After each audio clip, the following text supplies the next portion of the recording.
Guys, good morning, happy farming. Na ako din sa kong babuyan sa kong mama guys kay naglaing lawas to sa iyang baboy. O gapon sa buhapon, kaon gamay pero karong buntag wala mo kaon ba si init-init ang lawas ba. Lain ng pamati sa ulog labad. Wala karon nga atong injikan ni ron siya guys. So, ara na may usay good nga kuan ulan init unya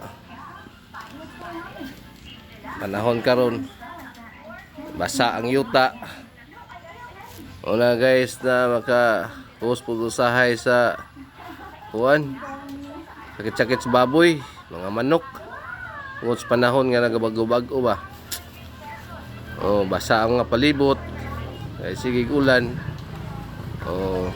Muna yung mga tambal nga kung i-inject guys sa baboy na raw. Analgin.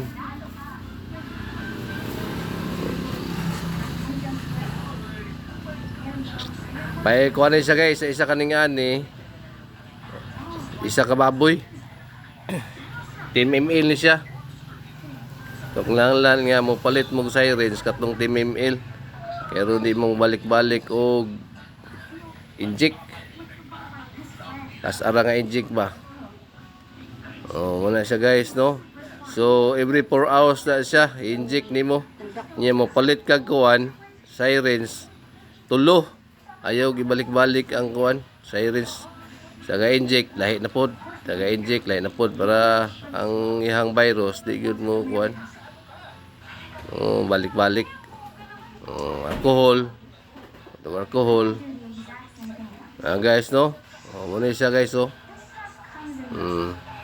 karaghan na may dagkuan dag 815 dito pero kana lang kalitan yung gagmay kay kuan naman siya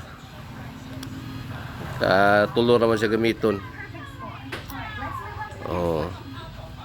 Wala siya guys kanang gipalit sa mamagod kay 5 ml ra luwi kayong baboy inject.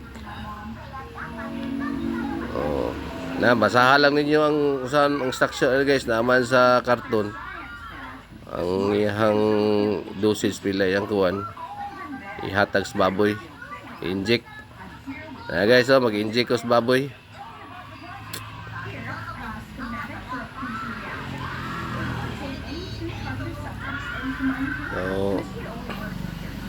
Nailaman ng ginit dire kay kuha lagi daw likay sa virus na mo suod sa baboyan.